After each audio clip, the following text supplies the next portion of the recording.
Salut à tous. Celle-là, je voudrais l'adresser à Maxime Massé parce que j'ai bien écouté l'entretien sur Libé, hein, il n'y a pas de souci, mais euh, je suis désolé, hein, je vais dire ce qu'il m'apparaît, hein, il n'y a pas de critique envers ta personne, excuse-moi, hein, je te tutoie, hein, c'est pour essayer justement d'humaniser la capacité d'encaissement critique de ce que je vais dire, parce que ça va être assez sévère, et donc je voudrais préciser que je m'attaque ici intellectuellement seulement aux méthodologies des cheminements d'illusions de raisonnement qui en fait n'en sont pas, puisque ce sont des opinions qui viennent de trahir, à mon sens, le fait que il n'y a pas réellement de méthodologie analytique, il n'y a qu'une projection d'un axe d'analyse qui s'avère, à mon avis, être inepte. Et donc, c'est l'objet de ma critique, malheureusement, parce que je pense qu'il est plus que temps de dépasser, en fait, la dangerosité de cette façon de s'y prendre et d'accompagner l'induction du véritable problème. Et donc, je vais développer. Ce qu'il m'apparaît en fait, c'est que parmi le volet de réponse à la question posée, hein, qu'est-ce qui fait que l'extrême droite monte, en fait, j'ai trouvé que chez toi particulièrement, c'était là où le biais de faux raisonnement était le plus manifeste. Je m'explique. Moi je suis de véritable gauche, hein, une véritable gauche française, transpartisane, constitutionnaliste, humaniste, internationaliste, respectant une histoire de l'évolution de l'éthique du droit, hein, qui considère la complexité d'ensemble de sacralisation territoriale nationale d'une chaîne de philosophie d'éthique du droit allant du préambule de la Constitution, c'est-à-dire la Déclaration universelle des droits de l'homme et du citoyen, à l'érection du droit international, c'est-à-dire le processus d'universalisation de l'accompagnement et de proposition du concert des nations au consensus, hein, planétarisé de sanctuarisation des droits fondamentaux inaliénables et incompressibles à l'existence et à ceux de la nature. Et la pire menace dans la réalité n'est pas l'électorat, le corps électoral, mais la systémique cybernéticienne déployée depuis la Seconde Guerre mondiale par la capture de la recherche par de grandes puissances argentières. Hein, sociologico-historiographiquement, c'est ce qui apparaît structurellement le plus décisif dans la paroxystisation de l'intensification de la violence de meurtre de masse depuis cette période, initiée à cette période, puisque les violences des complexes militaro-industriels n'ont jamais été aussi effroyablement meurtrières depuis cette période dans une intensification constante, hein, malgré la proxysation et mercenariatisation des conflits, le pouvoir de destruction industrialisée, aussi bien dans des conflits ouverts que dans des campagnes meurtrières invisibilisées ou furtivisées, n'a eu de cesse de croître, et c'est le véritable problème de la menace. Et la cybernéticisation du champ expressionnel public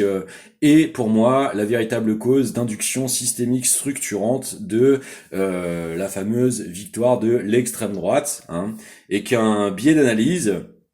ne fait que contribuer à culpabiliser en fait la démarche électorale au lieu d'analyser véritablement la tentative d'induction de son conditionnement perceptuel, ce qui est donc beaucoup plus du talleyrandisme, c'est-à-dire je ne crains pas le suffrage universel, les gens voteront comme on le leur dira. Hein, et donc une perversité de transposition pseudo-analytique de la dynamique de capture de la représentation du réel dans les esprits, au lieu de la défense des souverainetés à s'exprimer selon les libertés fondamentales incompressibles et inaliénables d'opinion politique et de leur manifestation par le suffrage universel direct, principe intrinsèque fondamental de la démocratie. Donc, il n'est pas possible de répondre décemment à la question en faisant en sorte de faire attaquer le processus démocratique lui-même, au lieu de faire véritablement de l'analyse à mon sens, et c'est l'objet de cette critique. Déjà parce que la première victoire de l'extrême droite, déjà, c'est le problème sémantique en lui-même. Non, ce n'est pas l'extrême droite qui a fait un relifting sémantique, c'est que le terme lui-même est stupide. Continuer de vouloir définir, décrire et commenter le champ politique sur la base de la gauche, la droite, gauche, l'extrême droite, qui déjà L apostrophe sont des l'essentialisation, hein, ce n'est pas faire de la dotation au commun d'outils d'analyse les plus précisément performants afin de stimuler l'encapacitation de l'esprit critique et du développement de l'acquisition de leurs autonomies par les publics, par les audiences, et donc peut mieux faire, peut vraiment largement mieux faire. Euh, L'extrême droite, ça ne veut rien dire, en fait, c'est l'affirmation d'une perception de travaux de sociologie peu précis. Hein. Il s'agirait plutôt d'essayer de définir les composantes idéologiques et ou identitaires de l'ensemble désignable succinctement par extrême droite, mais non pas d'affirmer cela comme un ensemble avéré, affirmé, qui n'est qu'en fait qu'un outil de rapidité, de qualification, de tentative de description d'ensemble sociologique unis par des déterminismes précis. C'est-à-dire la xénophobie, la démagogie manipulatoire, la trahison de l'électorat par la constance des votations contrairement aux positions publiques annoncées, un racisme latent, enfin un racialisme latent, absolument inassimilablement remettable en cause malgré son absurdité génétique absolue, hein, donc question du tropisme, de l'obsession morphotypique et donc de la prépondérance de l'iconographie de l'ethnicisme comme substitution au droit constitutionnel de la nature de la nation française, hein, juridiquement, judiciairement, statutairement, hein, dans les textes. Et donc en cela une démagogie, ainsi que beaucoup de proximité avec l'entretien systémique de la violence clandestine de domination, du privilège de la violence pseudo-légitime d'État, anti-humaniste, anti-démocratique, hein, soyons précis. Ça permettra toujours d'autant plus de soutenir et en capacité les luttes en système de valeurs légitimement préférable à celui tenté d'être fait accepter par résignation comme le plus légitime par les systèmes de domination et d'oppression justement. Hein. Il est grand temps d'intégrer les apports de Bourdieu et Passeron dans la stratégie. Donc ça c'est le premier point. Le deuxième point c'est deuxièmement la plus grande victoire de cette démagogie de capture de pans conséquents de l'électorat. Ce n'est pas l'électeur, c'est la systémique structurante de véhiculation de cette perversité de manipulation de la représentation du réel que le système médiatique qui fait croire à une percée dans les résultats des suffrages, alors que ce sont surtout les dynamiques d'effondrement de la mobilisation de l'électorat que nous avons constaté durant toute cette période d'imposition du néolibéralisme par le viol des résultats constitutionnellement souverainement légitimes, hein, ainsi que la supranationalisation l'accompagnant, hein, c'est-à-dire par exemple le rejet du résultat référendaire de 2005 par le sarkozysme pour réinféoder l'intégralité de la structure fondamentale du droit français constitutionnellement au droit européen giscardien par l'infamie du traité de Lisbonne. Et donc, c'est surtout la destruction de la mobilisation massive du vote à l'élection et présidentielle et législative, puisque jusqu'au dernier scrutin, nous observions des baisses tendancielles, commençant à se remettre à peine de la manifestation d'une perte de crédibilité aux yeux de la population du système électoral, avec assez forte légitimité vu les trahisons systématiques entre les positions publiques, les prétentions des pseudo-programmes et les politiques réellement menées par la suite pendant de nombreux succédants mandats qui ont entraîné ce climat délétère de crise de la confiance politique institutionnelle, dont nous commençons à peine à nous remettre avec l'évolution du taux de participation au deuxième tour final aux législatives qui remonte enfin au-dessus des 80%. Donc non, il n'y a pas en fait de percée majeure de l'extrême droite dans les intentions de vote, c'est faux. Au niveau des résultats, en fait, malgré 10 millions de suffrages, avec le système de votation de ce scrutin-là, c'est bel et bien pourtant la LFI qui l'a emporté, avec 7 millions de voix et des bananes. Et au présidentiel, la victoire n'est absolument pas incontestable, puisque c'est pratiquement à l'équilibre dans une situation tripartite, ce qui prouve donc bien une transpoliticianisation de la réalité de l'électorat français dans l'électorat mobilisé, et donc absolument pas une hyper percée de l'extrême droite, c'est plutôt une stabilité en fait des affrontements politiques de la scène politique française sur le plan représentationnel, alors que sur le plan juridique, les positions de l'extrême droite sont absolument illégitimes et illégales, et que donc c'est un problème de structure où les systèmes en fait de régulation de l'application du droit démocratique sont violés par des lobbying corruptionnels. Et c'est bien ça le problème. Le premier levier de facilitation de la menace sociétale véhiculée par ces systémiques de manipulation de pans entiers de l'électorat, ce que l'on veut véritablement décrire par le concept foireux d'extrême droite, qui aurait tendance à désigner qu'à la fois une partie de l'Assemblée nationale et que la culpabilité soi-disant appliquée des électeurs soit le moteur lui-même de l'effondrement de la démocratie. C'est absolument fallacieux, c'est pour ça que je réponds, ce n'est pas une analyse, c'est une illusion de perception, et c'est fort dommage que elle soit assez peu remise en cause avant d'être exposée publiquement. Donc désolé, mais à un moment il faut le dire pour permettre d'enfin passer outre et progresser, parce que l'impact social sera effectivement réellement désastreux si la non prise de conscience devait mener à une capture du pouvoir par cette entité, car effectivement sa violence cherchera immédiatement à s'exprimer, produisant des dégâts aussi inutiles qu'inacceptables, mais pourtant imposés par cet effondrement final corruptionnel qui est en train d'essayer de se dérouler sous nos yeux. Donc c'était le deuxième volet. Le troisième volet, c'est que il n'y a pas d'évolution majeure de l'électorat du RN. C'est juste un effet de levier de la proportionnalité du retour des scrutins, et on voit bien qu'il se répartit. Le parti qui connaît la plus grande hausse tendancielle proportionnelle, c'est la LFI.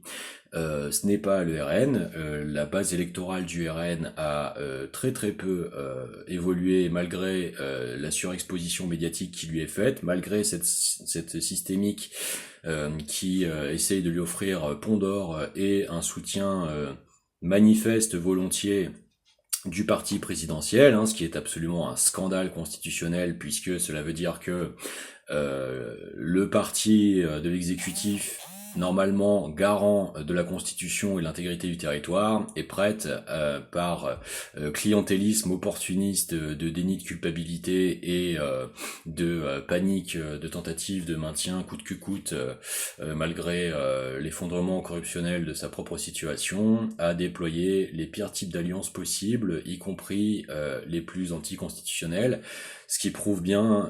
la corruption systémique comme véritable levier de menace. Et donc, c'est la première raison.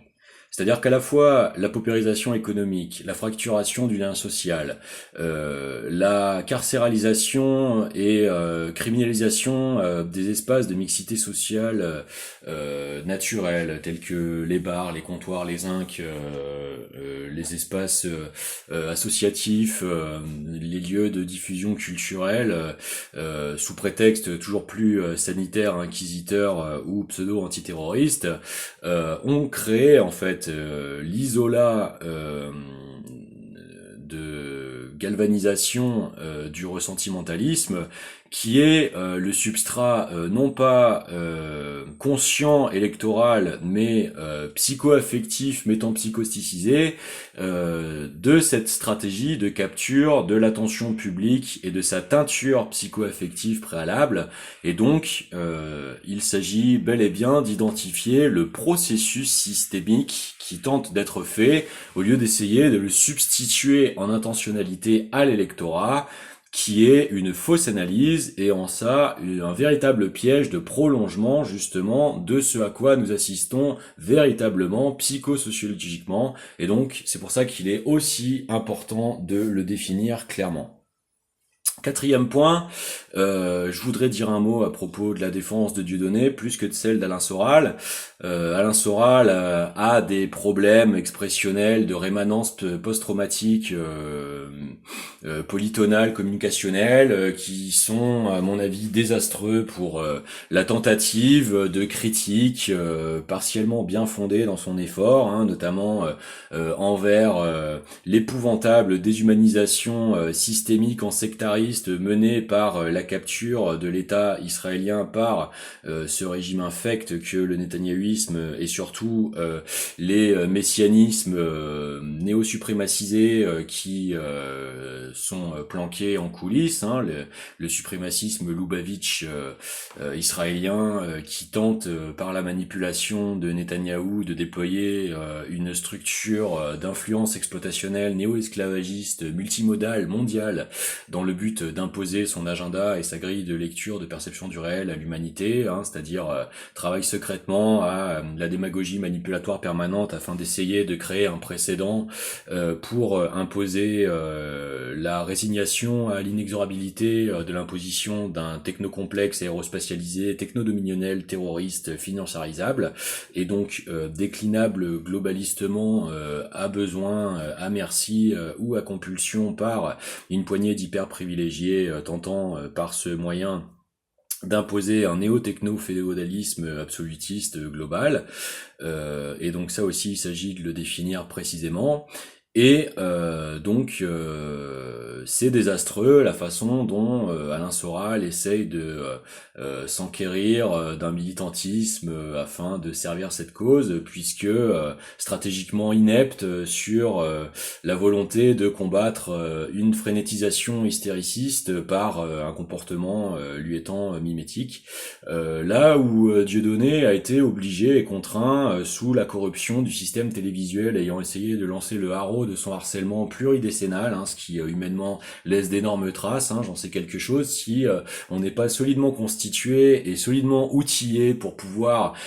maintenir la vigilance sur ces afflictions tentées contre votre nature psycho-affective, hein, et qui en aurait conduit plus d'un à des processus autodestructeurs induits, hein, et non pas autonomes. Et donc en ça, je tiens à continuer à affirmer personnellement mon soutien à la tentative de Dieudonné de faire ce qu'il peut avec la sensibilité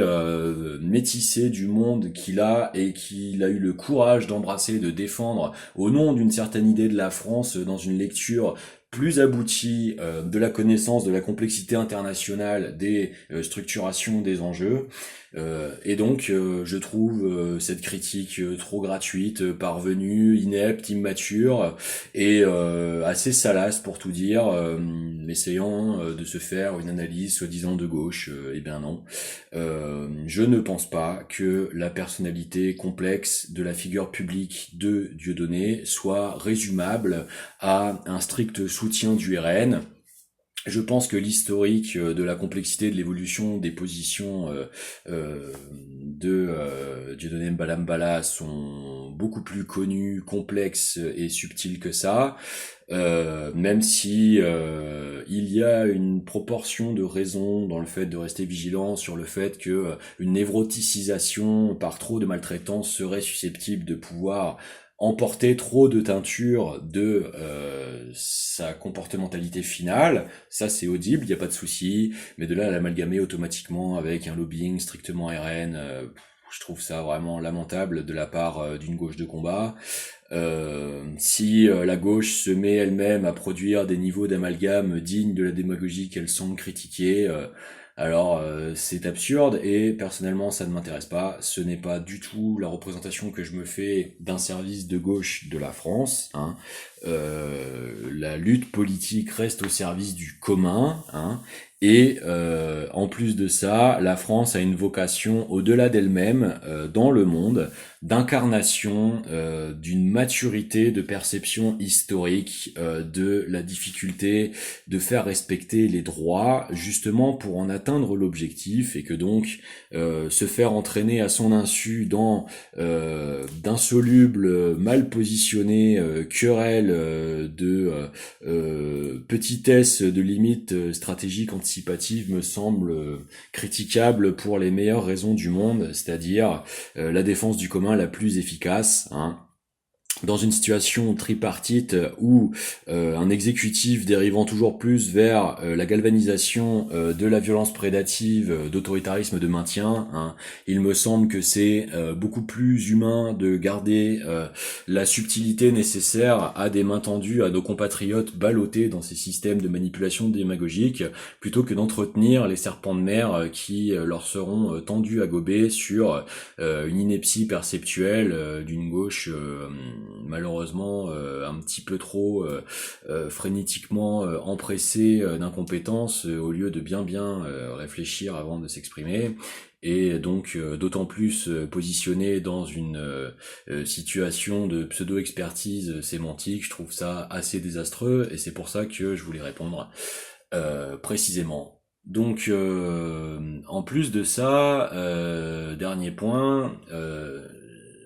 non, la droite n'opère pas, l'extrême droite, pardon, n'opère pas un lifting sémantique, non, pas du tout. C'est que la systémique de commentariat en fait induite et déployant son incompétence abreuve en fait de descriptions qui sont ineptes. C'est-à-dire que vouloir positionner l'existence du Rassemblement national strictement dans un antisémitisme prétendu automatique, héritier de l'extrême droite, c'est jouer le jeu de la capture de la représentation de l'histoire et de la géostratégie par cette année zéro de la post-deuxième guerre mondiale.